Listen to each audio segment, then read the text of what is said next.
غزل کی حیت، تعارف و تمہید۔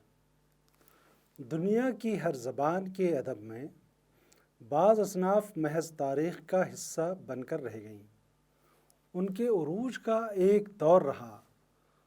بعض اصناف جدلیاتی قوت سے محروم تھیں اور وہ آنے والے وقتوں کا ساتھ نہیں دے سکیں۔ بعض اصناف تاریخ کے محض ایک خاص دور کی ضرورت تھی اور اس دور کے گزرنے کے بعد انہیں بھی زوال کا منہ دیکھنا پڑا۔ بعض اصناف ہماگیر انسانی جذبوں کی مظہر تھیں۔ ان کی اندرونی ساخت میں وہ قوت تھی جس نے انہیں برقرار رکھا۔ غزل ایک ایسی صنف ہے جو خواص میں بھی اتنی ہی مقبول ہے جتنی عوام میں ہے۔ غزل کے خارجی فارم کی پابندی پر بھی سخت قسم کی تنقید کی گئی۔ اس کے عدم تسلسل کو بھی نشانہ بنایا گیا۔ کسی نے اسے بے وقت کی راگنی کہا، کسی نے مجذوب کی بڑھ، کسی نے نیم وحشی صنف سخن قرار دیا، کسی نے اس کے مخصوص استعاراتی زبان کو ترجمے کی راہ میں حائل ٹھہرایا، لیکن بعض نقادوں نے اسے ایک اہم ترین صنف قرار دیا۔ تقریباً تمام کلاسیکی اصناف سخن اپنا قیمتی رول ادا کر کے منظر سے محو ہو گئیں، لیکن غزل کی آب و تاب گئی اور نہ اس کی زلف گرہ گیر کے اسیروں میں کوئی کمی آئی۔ حتیٰ کہ سرزمین عرب سے بھی یہ غائب ہو گئی اور فارسی میں نظم گوئی نے اس کی جگہ لے لی، لیکن اردو غزل اپنی پوری توانائی کے ساتھ تشنگان ارباب سخن کو سیراب کر رہی ہے۔ سبق کا مقصد: طلباء کو یہ بتانا مقصود ہے کہ اردو غزل کی حیت کیا ہے، اس کی خصوصیات کیا ہیں، اس کی داخلی ساخت کا مطلب کیا ہے۔ غزل کی ریزہ کاری یعنی اس کا عدم تسلسل اس کا نقص نہیں ہے، بلکہ ایک ایسی خوبی ہے جس کی اپنی انفرادیت ہے۔ اسی انفرادیت میں اس کی مقبولیت کا راز بھی پنہاں ہے۔ درج ذیل عنوانات کے تحت جو وضاحتیں کی گئی ہیں ان کے لیے کافی مفید مطلب ہوں گی۔ نمبر 1، اردو اصناف شاعری اور غزل۔ نمبر 2، غزل کی خارجی حیت۔ نمبر 3، غزل اور عدم تسلسل خیال۔ نمبر 4، غزل اور وسعت بیان۔ اردو اصناف شاعری اور غزل۔ ہر صنف کے اپنے کچھ تقاضے ہیں۔ تمام اصناف کے درمیان بہت سی چیزیں مشترک ہوتی ہیں اور بعض سطحوں پر فرق بھی پایا جاتا ہے۔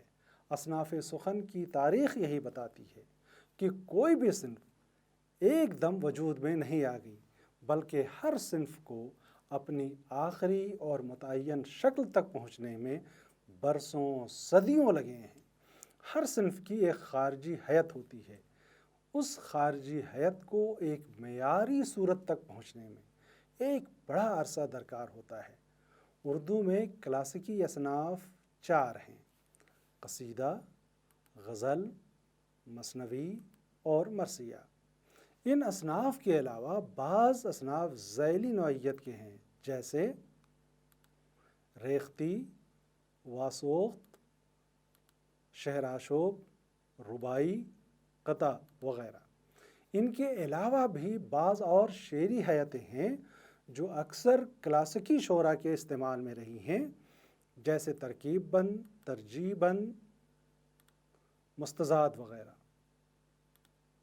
19ویں صدی کے اواخر میں صنف نظم کا اضافہ ہوا۔ حالانکہ اردو میں تمام مستعمل اصناف کو نظم کے تحت ہی رکھا جاتا تھا، گویا نظم کے معنی شعر کے تھے۔ نظم کی اپنی کوئی متعین حیت نہیں ہے، اسی لیے شاعری کے میدان میں سب سے زیادہ تجربے نظم ہی میں ہوئے۔ نظمیں مثنوی اور 3 مصرعوں کے بند سے 10 مصرعوں کے بند تک فارم میں بھی لکھی جاتی رہی۔ 20ویں صدی کے ابتدائی دہوں میں گیت نما نظمیں یا نظم نما گیت بھی لکھے گئے۔ شعری ترجموں میں 5-5، 6-6 مصرعوں پر بھی مبنی مختصر نظمیں لکھی گئیں۔ حیاتی اعتبار سے نظم کو یہ آزادی ہے کہ وہ کسی بھی مروجہ صنف کی حیت کو اخذ کر سکتی ہے۔ ہر کلاسیکی صنف سخن میں قافیہ اور بحر و وزن کو کلیدی اہمیت حاصل ہے۔ شاعری کا تصور ہی قافیہ اور بحر و وزن کے ساتھ وابستہ رہا ہے۔ 19ویں صدی کے آخری برسوں سے جس نظم کی تحریک کا آغاز ہوا تھا اس میں بھی قافیہ اور بحر و وزن کی پابندی برقرار رہی۔ ابتدا میں اسماعیل میرٹھی نے معرہ نظم کا تجربہ بھی کیا، لیکن اسے وہ خود قائم نہیں رکھ سکے۔ شرر نے اپنے ایک ڈرامے میں آزاد نظم کا تجربہ کیا تھا، لیکن اسے بھی لائق اعتنا نہیں سمجھا گیا۔ تجرباتی شاعری کا دور تیسری دہائی سے شروع ہوتا ہے، جب دوسری زبانوں کی نظموں کے معرہ کے فارم میں ترجمے کیے گئے، جن کے بعد معرہ نظم نے فیشن کی صورت اختیار کر لی۔ معرہ کے بعد تصدق حسین خالد، میرا جی اور نون میم راشد نے آزاد نظم کو فروغ دیا۔ معرہ اور آزاد نظم میں بحر و وزن کی پابندی برقرار رہی، لیکن قافیے کی اہمیت ختم ہو گئی۔ موجودہ ادوار میں نثری نظم لکھی جا رہی ہے، جو ابھی تجربے کے دور میں ہے۔ قصیدہ اپنی حیت اور موضوع سے پہچانا جاتا ہے۔ مثنوی اپنی مخصوص حیت یعنی مطلع بند اشعار پر مبنی ہوتی ہے اور اس کے لیے 7 بحور متعین ہیں۔ مثنوی کے لیے کسی خاص موضوع کی قید نہیں ہے، جبکہ قصیدہ کسی بھی بحر میں لکھا جا سکتا ہے، لیکن حجو و مدح کے اعتبار سے اس کا موضوع مخصوص ہے۔ بیرونی ساخت کے لحاظ سے تشبیب، گریز، مدح اور عرض مدعا یا دعا جیسے اجزاء ترکیبی کی پابندی کو ضروری قرار دیا گیا ہے، لیکن ہجویہ قصیدے میں اسے ملحوظ نہیں رکھا جاتا۔ مرثیہ کا موضوع متعین ہے، یعنی شہادت امام حسین کے دلدوز واقعے کا بیان اس کے لیے شرط کی حیثیت رکھتا ہے۔ اس کے اجزاء ترکیبی میں چہرہ، سراپا، رخصت، آمد، رجز، رزم، شہادت اور بین شامل ہیں۔ انیس و دبیر کے بعد شخصی مراثی بھی لکھے گئے، جن کی حیت و تکنیک متعین نہیں تھی۔ وہ مرثیے جو 20ویں صدی میں لکھے گئے، ان میں بعض کربلا کے واقعے کو تسلسل کے ساتھ بیان کرنے سے گریز برتا گیا۔ واقعہ کربلا پر مبنی مرثیے زیادہ تر مسدس کے فارم میں لکھے گئے تھے۔ وہی فارم اس کے لیے ایک معیار بن گیا، لیکن مسدس کا فارم اس کی لازمی شرط نہیں۔ جہاں تک غزل کا تعلق ہے، غزل ان اصناف میں سے ہے جس کی ایک متعین خارجی حیت ہے۔ قافیہ، بحر اور وزن کی قید شرط کی حیثیت رکھتی ہے، لیکن غزل کسی بحر میں بھی لکھی جا سکتی ہے۔ غزل کسی خاص موضوع کی پابند بھی نہیں ہے۔ بعض شعراء نے مسلسل غزلیں بھی لکھی ہیں، لیکن مسلسل غزل اس کی شرائط میں شامل نہیں ہے۔ غزل کی حیاتی ترکیب میں مطلع، قافیہ، ردیف اور مقطع شامل ہیں۔ کلاسیکی غزلوں میں ان کی پابندی فریضہ شعر میں شامل تھی۔ غزل کی خارجی حیت: ہر صنف میں کچھ نہ کچھ عناصر دوسری صنف یا اصناف کے بھی ہوا کرتے ہیں، لیکن اجزاء و عناصر کی مماثلتوں کے معنی یہ نہیں ہے کہ اس کی اپنی کوئی انفرادیت نہیں ہے۔ غزل میں کہا جاتا ہے یا غزل کے بارے میں کہا جاتا ہے کہ یہ قصیدہ کی تشبیب سے نکلی ہے۔ تشبیب کو نصیب بھی کہتے ہیں۔ تشبیب کا مادہ شباب ہے۔ مادہ کو ذہن میں رکھ کر غزل کا مطالعہ کیا جائے تو حسن و عشق غزل کی کے بنیادی موضوع سے تعبیر کر سکتے ہیں۔ قصیدے کی تشبیب میں مختلف خیالات و افکار ادا کرنے کی آزادی ہوتی ہے۔ یہی چیز غزل کی بھی خاص پہچان ہے۔ یہی وجہ ہے کہ غزل ایک ایسے مختلف الخیال سلسلے کا مرکب ہوتی ہے جس میں ہر خیال دوسرے خیال کو راہ دیتا ہے، لیکن یہ شرط نہیں ہوتی کہ ہر خیال دوسرے خیال کی توسیع کے یا توثیق کرے۔ ہم اس معنی میں غزل کو مختلف پیکروں کا مجموعہ بھی کہہ سکتے ہیں۔ غزل چونکہ انسانی تجربات، محسوسات اور خیالات پر استوار ہوتی ہے، اس لیے غزل گو شاعر کے لیے یہ لازمی ہے کہ اس کے محسوسات و تجربات کا دائرہ بھی وسیع ہو، جب ہی وہ غزل کی اس اندرونی توانائی سے فائدہ بھی اٹھا سکتا ہے اور غزل میں فکر و خیال کی رنگا رنگی بھی پیدا کر سکتا ہے جو ریزہ خیالی پر مبنی ہوتی ہے۔ غزل کے اجزاء ترکیبی ہیں مطلع، قافیہ، ردیف، مقطع۔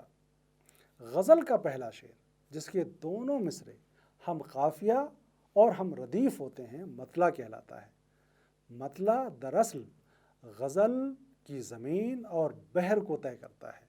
اس کے بعد کے تمام اشعار کے دوسرے مصرے مطلع کے ہم قافیہ اور ہم ردیف ہوتے ہیں۔ مطلع کے بعد اگر دوسرے شعر کے دونوں مصرے بھی ہم قافیہ اور ہم ردیف ہوں تو اسے مطلع ثانی کہا جاتا ہے، اور غزل کے سب سے عمدہ شعر کو بیت الغزل کہا جاتا ہے۔ غزل کے جس آخری شعر میں شاعر اپنا تخلص استعمال کرتا ہے اسے مقطع کہتے ہیں۔ غزل میں اشعار کی تعداد کم سے کم 5 ہوتی ہے اور زیادہ سے زیادہ 17، اکثر ماہرین یہی مانتے ہیں۔ اگر اس کے بعد اور اشعار کہنے ہوں تو درمیان میں ایک مطلع کہنا ضروری ہے۔ اس طرح 2 غزلہ اور 3 غزلہ وجود میں آتے ہیں۔ غزل کے اشعار کی تعداد کے سلسلے میں مختلف خیالات ہیں، مگر اساتذہ یہ بھی کہتے ہیں کہ مجموعی طور پر غزل کے اشعار کی تعداد طاق ہو تو بہتر ہے۔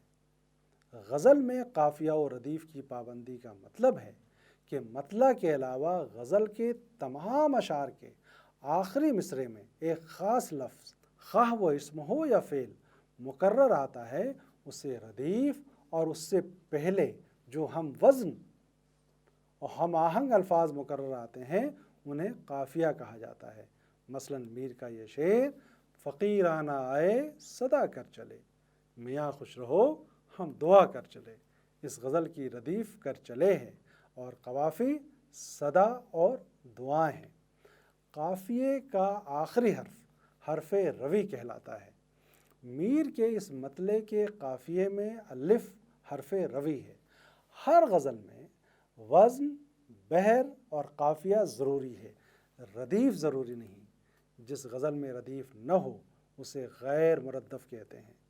غزل میں ردیف و قافیہ کی پابندی لفظی تک بندی یا ہم آواز و ہم آہنگ الفاظ کو پیش کرنے سے عبارت نہیں ہوتی، بلکہ ردیف و قافیہ حیت کے اعتبار سے غزل کا محور ہے۔ بقول مسعود حسین خان، ردیف کا قافیے سے اتصال غزل کا بڑا نازک مقام ہے۔ بعض اوقات فصاحت و بلاغت کے نازک ترین مرحلوں سے یہاں گزرنا پڑتا ہے۔ محاورات زبان کی لطیف ترین شکلوں کا استعمال محاورات زبان کی لطیف تر شکلوں کا استعمال اس جگہ ملتا ہے۔ قافیہ اگر اسم ہے تو اضافت اور تراکیب کی اعلیٰ ترین شکلیں یہاں ملتی ہیں۔ اگر فعل ہیں تو اس جگہ کیفیتی زبان اور محاوروں کی ساری نزاکتیں ٹوٹ پڑتی ہیں۔ گویا غزل گو کے لیے ردیف و قوافی کا اختراع ان کے فن کا متقاضی ہے۔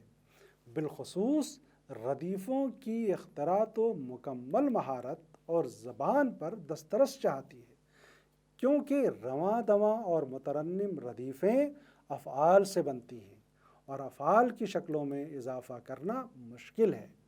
البتہ مرکب اور امدادی افعال سے مدد لی جا سکتی ہے۔ گویا محدود دائرے میں غزل کا فن زبردست مشق و ریاضت چاہتا ہے۔ غزل ردیف اور قافیے ہی کی ترنگوں اور لہروں پر بل کھاتی اور ابھرتی ہے۔ ردیف اور قافیہ بحر کے تابع ہوتے ہیں، اسی سے شعر میں موزونیت، شعریت اور موسیقیت پیدا ہوتی ہے۔ اس اعتبار سے شاعروں کے لیے بحروں کا انتخاب بھی ایک اہم مرحلہ ہے۔ انہی تمام مشکل ترین مراحل سے گزر کر غزل روح شاعری بن پاتی ہے۔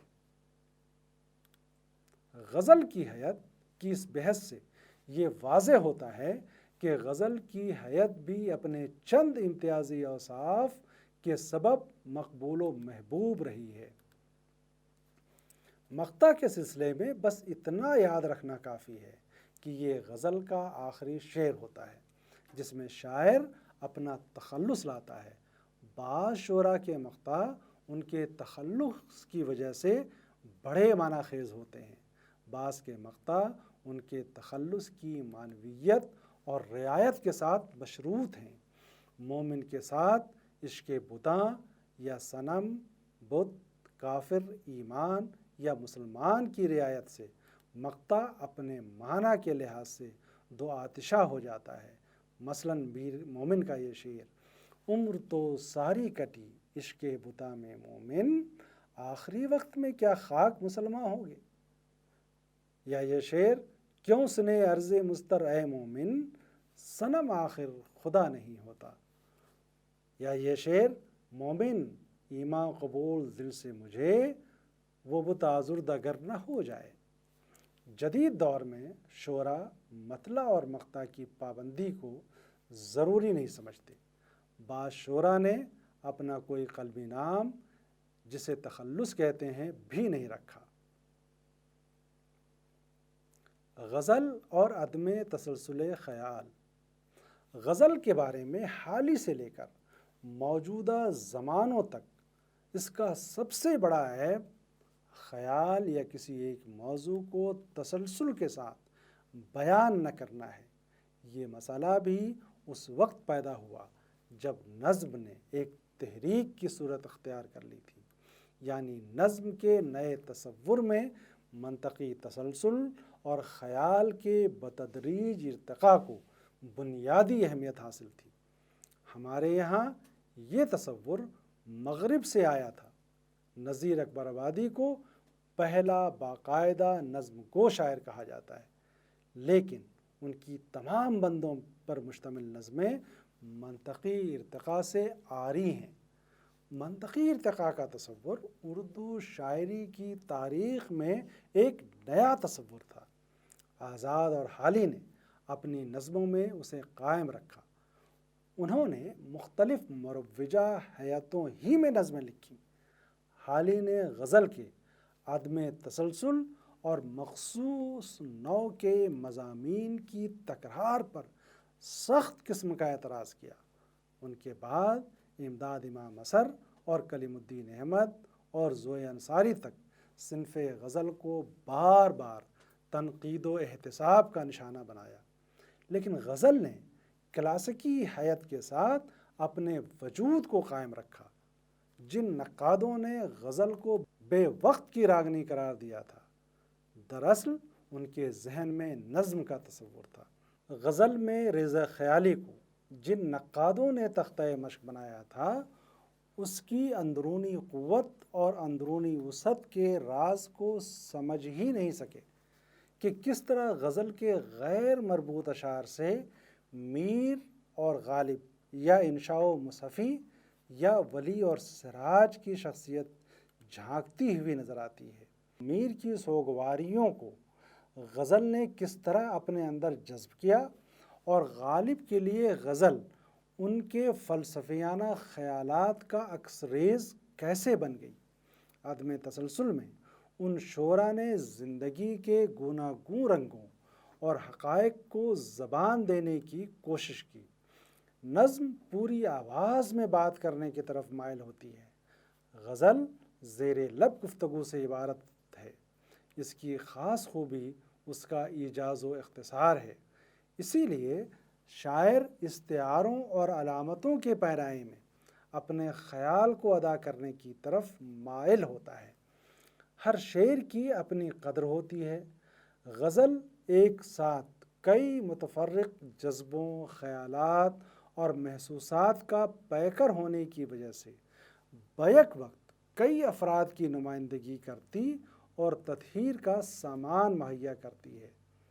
اگر غزل ریزہ خیالی کا حامل نہ ہو تو وہ بیک وقت کئی مختلف افراد کو متاثر بھی نہیں کر سکتی اور نہ ان کے تجربے میں شامل ہو سکتی ہے۔ یہی وہ خوبی ہے جو قاری اور سامع کو فوراً اپنے جذبوں میں شریک کر لیتی ہے۔ پروفیسر عتیق اللہ نے بھی غزل کی ریزہ خیالی پر بحث کرتے ہوئے اسے غزل کا خاصہ اور بنیادی حسن قرار دیا ہے۔ انسانی ذہن کا نفسیاتی تجزیہ ہی بتاتا ہے کہ جذبوں اور محسوسات کی مہلت بہت قلیل ہوتی ہے، یعنی کوئی بھی جذبہ بہت بڑی بساط پر پھیلا ہوا نہیں ہوتا۔ ایک جذبہ دوسرے جذبے کی کوکھ سے جنم لیتا ہے یا ایک جذبہ دوسرے جذبے کو رد کرتا ہے۔ ہر جذبے کی اپنی ایک الگ معنویت ہوتی ہے۔ سارے جذبے ایک دوسرے سے متفرق ہونے کے باوجود ان میں داخلی طور پر ایک محسوس اور غیر محسوس ربط بھی تلاش کیا جا سکتا ہے، کیونکہ ایک ہی وقت میں پیدا ہونے والے جذبے اور ایک ہی ذہن میں پیدا ہونے والے خیالات میں ظاہراً عدم اتفاق کے باوجود باطنی ربط کی کوئی صورت ضرور ہوتی ہے۔ غزل اور وسعت بیان۔ غالب ایک عظیم شاعر تھے۔ انہوں نے اپنی بہترین تخلیقی صلاحیتوں کا اظہار غزل جیسی صنف میں ہی کیا۔ ان کی غزل گوناگون تجربات زندگی اور کیفیات زندگی کا احاطہ کرتی ہے۔ غزل کی تاریخ میں غالب کی غزل نہ صرف غزل کا ایک اعلیٰ معیار قائم کرتی ہے بلکہ غزل کو اس عروج کی راہ دکھاتی ہے جو اردو شاعری کے لیے سرمایہ افتخار بھی ہے۔ غالب نے یہ ثابت کیا کہ غزل کی حیت تخلیقی اظہار میں مانے نہیں آتی، کیونکہ غزل کی حیت میں تخلیقی اظہار کے ہر رنگ کو جذب کرنے کی صلاحیت ہے۔ غزل میں ان کے لیے لچک اور فلیکسیبلٹی ہے جو غزل کا شستہ مذاق رکھتے ہیں، اس کے داخلی تقاضوں کی سمجھ رکھتے ہیں، اس کی نزاکتوں کا جنہیں احساس ہے۔ غزل انہی کی محبوب بنتی ہے جو اس کے ناز اٹھانے کو تہذیب عاشقی کا درجہ دیتے ہیں۔ غالب نے تنگنائے غزل کی بات کہی ضرور تھی، لیکن غالب کے لیے اس کا دامن اتنا تنگ بھی نہیں تھا۔ غالب کی غزل ایک جہان طلسم ہے جو محض مابعد الطبیعیاتی مسائل ہی پر سے پردہ نہیں اٹھاتا، بلکہ جس کی آواز کبھی بہت دور سے آتی ہوئی سنائی دیتی ہے اور کبھی یہ محسوس ہوتا ہے جیسے وہ رگے جاں سے بھی قریب سے آ رہی ہے، کبھی ایک دم ہماری رفیق بن جاتی ہے اور کبھی چھلاوے کی طرح جرأت آزماتی ہے۔ میر ہوں کہ غالب، ان کی غزلوں کی اپنی اپنی کائناتیں ہیں جس کے ہزار پہلو، ہزار رنگ اور ہزار پیچ و خم ہیں۔ انسانی جذبوں اور محسوسات کی نیرنگیوں سے جس طرح ان کی غزل متعارف کراتی ہے، وہ اس بات کا بھی ثبوت ہے کہ غالب کا یہ کہنا محض شاعرانہ تعلی سے زیادہ کچھ نہیں تھا کہ کچھ اور چاہیے وسعت میرے بیاں کے لیے۔ یہاں محسوسات کی نیرنگیوں کی کچھ مثالیں ملاحظہ کریں۔ تجھ لب کی صفت لالے بدخشاں سوں کہوں گا، جادو ہیں تیرے نین غزالاں سو کہوں گا، دیکھا ہے تجھے خواب میں اے مایہ خوبی، اس خواب کو جا یوسف کنا سے کہوں گا۔ ولی جمال پرست تھے، تو وہ نہ تو مکمل طور پر عشق حقیقی کے جویا تھے اور نہ مکمل طور پر عشق مزاجی ان کا کلمہ تھا۔ محبوب کے ایک ایک عضو کی نشاتیہ رنگ میں تصویر کشی بھی کرتے ہیں اور پردہ تجرید میں اسے سب سے آزاد بھی کہتے ہیں۔ حسن نے جب انسان کا پیکر پا لیا تو عشق کا طالب ہوا۔ عشق کی یہ کیفیت سراج اورنگ آبادی کے یہاں لباس برہنگی تک لے جاتی ہے، اور جب آتش عشق نے جلا کر راکھ ہی کر دیا تو پھر کس بات کا خوف اور کس خطر کا اندیشہ۔ سراج محویت اور سپردگی کی جس منزل پر پہنچے ہیں وہاں میں ہے نہ تو ہے، صرف ایک تحیر عشق کا سماع ہے۔ مثال دیکھیں، خبر تحیر عشق سن، نہ جنوں رہا نہ پری رہی، نہ تو رہا نہ تو میں رہا، جو رہی سو بے خبری رہی۔ شہ بے خودی نے عطا کیا مجھے اب لباس برہنگی، نہ خرد کی بخیا گری رہی، نہ جنوں کی پردہ دری رہی۔ میر انسان کا ایک بلند تصور پیش کرتے ہیں۔ وہ سرتا عاشق ہیں، وہ سپردگی کو تہذیب عاشقی سے موسوم کرتے ہیں۔ میر کی غزل میں حسن و عشق کے معاملات میں جو رنگا رنگی ہے اور ساتھ ہی جذبوں کی پاکیزگی کا جو پاس ہے وہ انہی کے ساتھ مخصوص ہے۔ میر کی غزل میں زندگی اپنے ایک وسیع پس منظر میں آشکار ہوتی ہے۔ مثال ملاحظہ فرمائیں، یہاں کے سپید و سیہ میں ہم کو دخل جو ہے سو اتنا ہے، رات کو رو رو صبح کیا اور دن کو جوں تو شام کیا۔ یا میر کا دوسرا شعر، آفاق کی منزل سے گیا کون سلامت، اسباب لٹا راہ میں یا ہر سفری کا، لے سانس بھی آہستہ کہ نازک ہے بہت کام، آفاق کی اس کارگہ شیشہ گری کا۔ غزل کے ان شعروں میں بیان کی کیفیت ہے، بیانیہ کی صورت اور ڈرامائی تکنیک بھی۔ یہ تینوں صورتیں غالب کے یہاں بھی ملتی ہیں۔ پھر شعر محض کسی جذبے یا احساس کا اظہار ہی نہیں ہوتا، اس میں ایک نیا تحرک پیدا ہو جاتا ہے اور اس کی معنی خیزی میں بھی اضافہ ہو جاتا ہے۔ غالب بہت بڑے ستم ظریف تھے، انہوں نے اکثر خود پر اور کبھی دوسروں پر ڈرامائی صورتوں میں تو غالب حد کمال کو چھو لیتے ہیں۔ قاری کے ذہن میں ایک پورا واقعہ اجاگر ہوتا ہے۔ یہ غزل کی اندرونی قوت اور توانائی ہے جو ہر طرح کے رنگ و آہنگ کو اپنے اندر سمو لیتی ہے۔